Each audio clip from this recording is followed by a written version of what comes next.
Before we begin, smash that subscribe button, hit like, and drop a comment if you think you can handle the darkest truths lurking in our world. Trust me, you won't want to blink.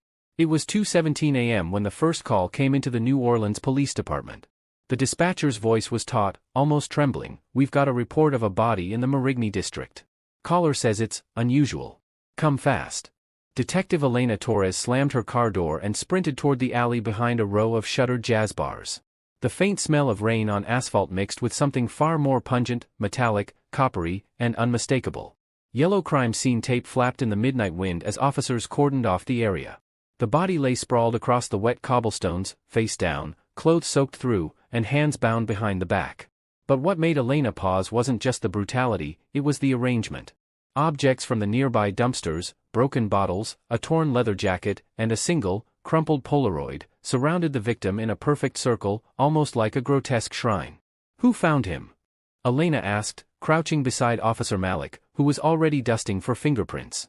"Local bar owner," Malik replied. "He was locking up, heard a scream, and saw him here. Didn't stick around." Elena's eyes scanned the alley.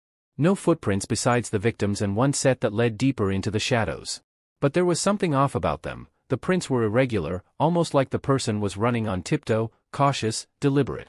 The victim was identified as Daniel Harper, 28, a freelance journalist known for investigating corruption in city politics. His latest assignment had been a story on underground gambling rings tied to powerful city officials. The threads were thin but dark, tangled, and dangerous. Elena knew immediately, this wasn't random. This was a message.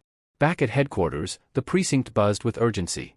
Detectives swarmed the lab, and forensic specialists pored over the Polaroid found at the scene. The photo showed Daniel at a dimly lit bar, shaking hands with someone whose face was deliberately cropped out. Written on the back, in red ink, were the words, "Truth has a price." Elena's gut tightened. Daniel had been close to uncovering something big. Someone had decided it was worth silencing him forever. Hours later, another lead came in. A CCTV camera 2 blocks away had captured a figure in a dark hoodie leaving the alley at the exact time of the murder. But the image was grainy, the face obscured, and the person's gait, almost unnatural. Elena studied it over and over, noticing small details others missed. The figure carried a small, square object, wrapped tightly, as if it was fragile or valuable. Interviews began the next morning. Daniel's colleagues described him as careful but obsessive. He had been paranoid in the week before his death, claiming he had found something that would shock the city to its core. His closest friend, Mara Whitfield, revealed he had been seeing someone in secret, someone he never trusted enough to mention by name. Elena walked the rain-slick streets at night, retracing Daniel's steps. The alley seemed different in the moonlight, narrower, suffocating.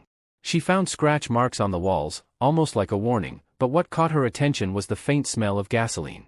Someone had considered setting fire to the scene, perhaps to destroy evidence. Then, a tip came from an unlikely source. A homeless man named Vincent claimed he had seen Daniel arguing with a stranger in a black van near the docks days before his death. He described the stranger as meticulous, cold, and eerily calm, the type of person who didn't hesitate to cross lines most people couldn't even imagine. The investigation was spinning into a web of shadows. Elena discovered that Daniel had accessed files from City Hall servers, documents marked as top secret, in the week before his murder. One file in particular caught her attention, a ledger filled with names, dates, and untraceable transactions. It hinted at bribes, illegal property deals, and worse. Whoever was involved didn't just have money, they had influence. Late one night, Elena received a phone call from an unknown number. A distorted voice whispered, "Stop digging, detective. Some truths are meant to stay buried." The line went dead before she could respond. The tension ratcheted further when forensic analysis revealed something chilling. The Polaroid left at the scene wasn't developed conventionally. The chemical residue suggested it had been tampered with, altered to include Daniel's image posthumously. Someone had taken the effort to stage not only his murder but the narrative around it. As days passed, Elena and her team uncovered surveillance footage showing subtle, almost invisible signs of Daniel's final hours. A shadow that didn't belong, a hand that lingered too long, and the square object he carried in his bag. It was never recovered. Then came the most unnerving discovery: Daniel's apartment had been ransacked. Not a single item of value was taken, except for one notebook containing his notes on the underground gambling ring. The pages were gone. Whoever did this wasn't after money. They were after control. Just when the investigation seemed to reach a dead end, Elena received a lead from the city archives.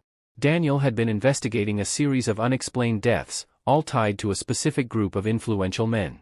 Each victim had been found under mysterious circumstances, and every case had gone cold, unsolved, dismissed as accidents or overdoses. Elena's heart pounded as she realized the pattern. Daniel had been following a trail that led straight to a network of people who had remained untouchable for decades. Someone had killed him to prevent a story from being exposed, but the question was, who and why? The chapter ended with a chilling discovery. While reviewing security footage from a convenience store near the docks, Elena spotted something horrifying. A second body was dragged into the shadows by a figure in a black hoodie. But this time, the face of the victim was unmistakable. Daniel's younger brother, Michael. Elena stared at the screen, frozen. She knew immediately that the case wasn't just about uncovering corruption. It was personal. Someone was sending a message, and it was only the beginning. But when she traced the figure to an abandoned warehouse on the edge of the city and opened the rusted, chained door, what she found changed everything.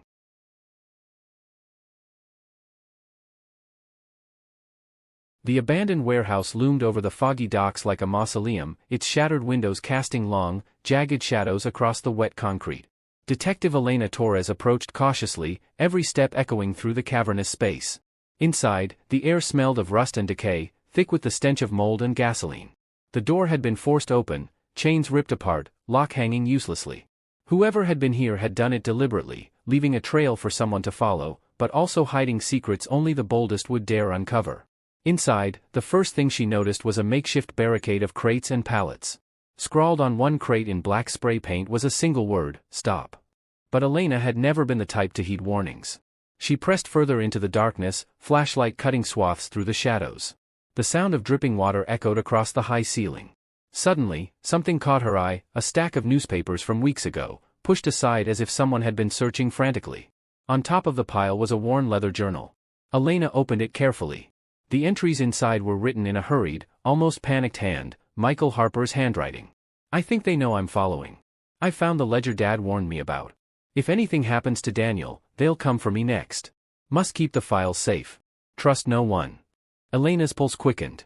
Michael hadn't been taken at random, he had been deliberately targeted, following in his brother's footsteps. Whoever orchestrated Daniel's death wasn't finished. The notes ended abruptly, with a page ripped out entirely. Then came a sound from the far corner, a faint shuffle, almost imperceptible. Elena froze, hand on her holster. A shadow moved, slinking along the wall. She called out, but there was no response, only the echo of her own voice bouncing back like a cruel joke. Slowly, carefully, she advanced, and found nothing. Only the walls, scarred with claw-like marks and dark streaks that suggested more than one struggle had occurred here. Outside, the city seemed oblivious to the horrors hidden in its underbelly. But for Elena, every streetlight, every alleyway, carried the threat of discovery. She returned to headquarters, journal in hand, determined to follow the trail her instincts had led her to. Hours later, the investigation shifted.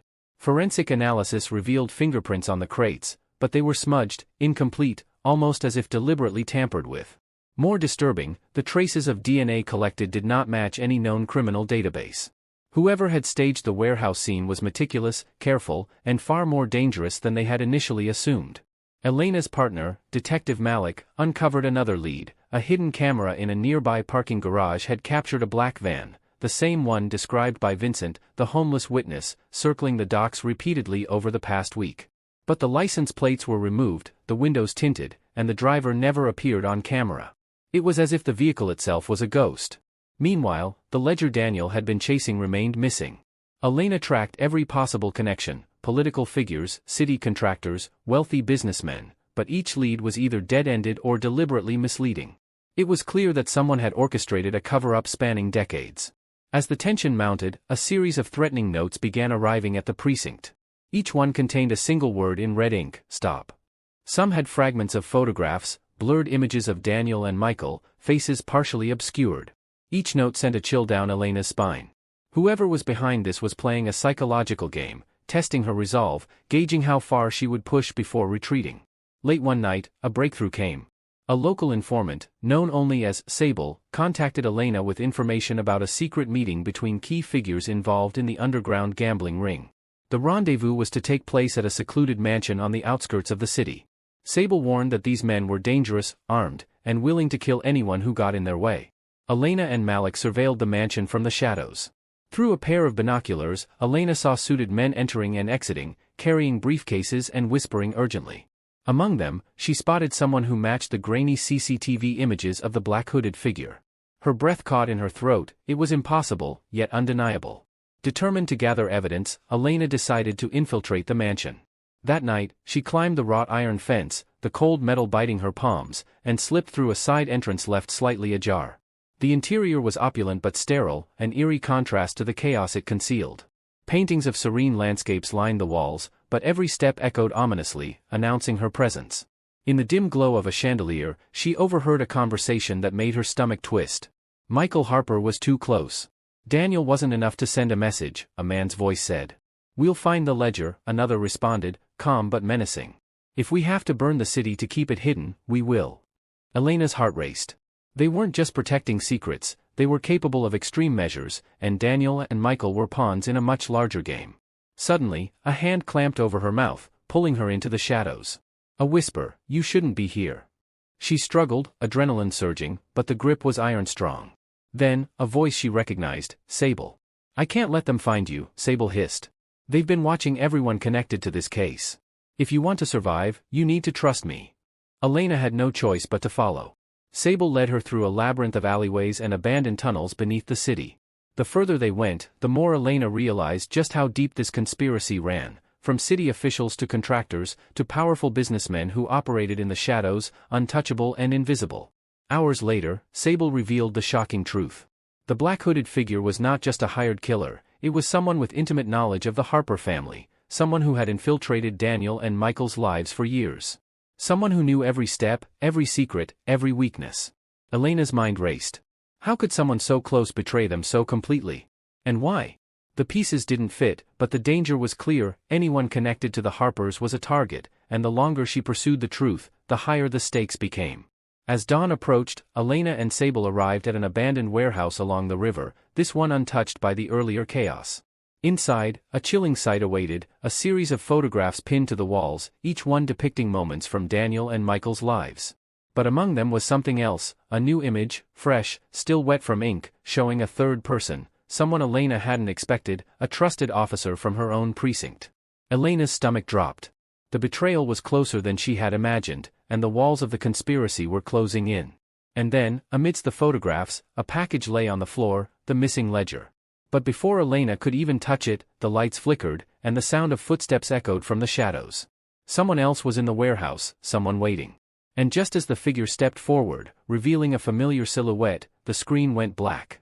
The warehouse was silent except for the faint hum of fluorescent lights overhead. Detective Elena Torres froze, her eyes adjusting to the dim interior. The silhouette that had emerged from the shadows was unmistakable. Captain Henry Cole, a senior officer in her own precinct, stood there with a smirk she had never seen before. His hands were gloved, clean, deliberate. "Elena," he said calmly, almost mockingly, "I've been expecting you." The air grew thick with tension. Elena's mind raced. Cole was someone she had trusted, someone who had mentored her when she first joined the force. How deep did this betrayal go? "You killed them," she said, voice trembling but steady. "Daniel. Michael. All of it, was you." Cole shook his head slowly. "Not me, detective. Not entirely. I'm just a part of something much bigger. You think the corruption ends at the top? This is survival. Power. And those boys stumbled into a game they weren't ready for." Elena's hand hovered over her holster. Every instinct screamed at her to act, but she needed to understand.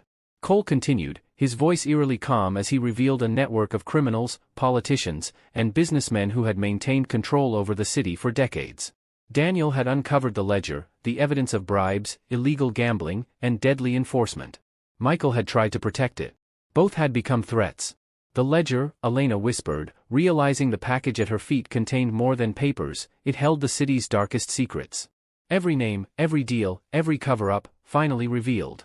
Cole stepped closer, glancing at the ledger, his expression almost reverent. "You think you can just expose this? You'll be next."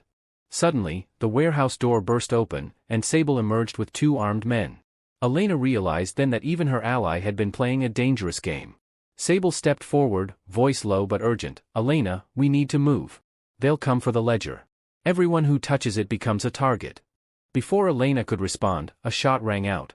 One of the shadows in the far corner, a second, previously unseen figure, fired a warning shot into the ceiling. Sparks rained down. The warehouse erupted into chaos. Elena, Sable, and Cole moved with precision.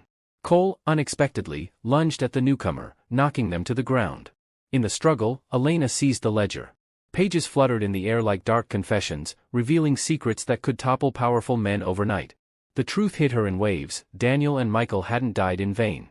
They had exposed the corruption, at least partially, and it was now Elena's responsibility to finish what they started. Sable glanced at her. "We can't stay here. They'll know the ledger is gone in minutes."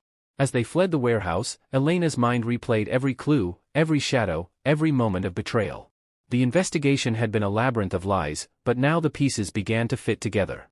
Daniel had been meticulous, Michael cautious, and both had underestimated how far the rot ran, even within the police force.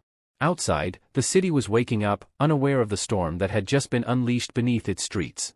Elena, clutching the ledger, realized that the danger wasn't over.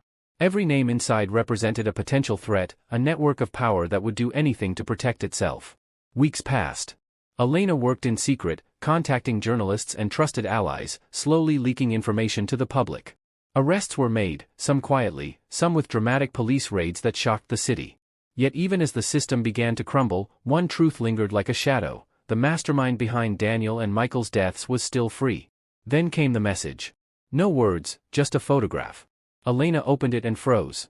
A new body, carefully staged, lay in a deserted alley, and on its chest, a single Polaroid, Daniel Harper, smiling at the camera. The final twist shattered her. They thought the killer had been stopped, restrained, or exposed. But the game wasn't over. It was bigger, darker, and more personal than she had ever imagined. Someone had survived, watched, and waited. Elena closed her eyes, taking a deep breath. The city might know part of the truth now, but the shadows still had secrets. She knew she couldn't rest, not yet. Every decision, every alliance, every step forward carried consequences. And she realized something terrifying: the ledger might have started a war, but it had also painted a target on her back. The story ended not with resolution, but with lingering dread, the kind that doesn't fade when the screen goes dark. Elena understood one thing clearly: the hunt would continue. And the next time, the stakes would be even higher. If you think this story was intense, you're not ready for what's coming next. Hit subscribe so you don't miss it.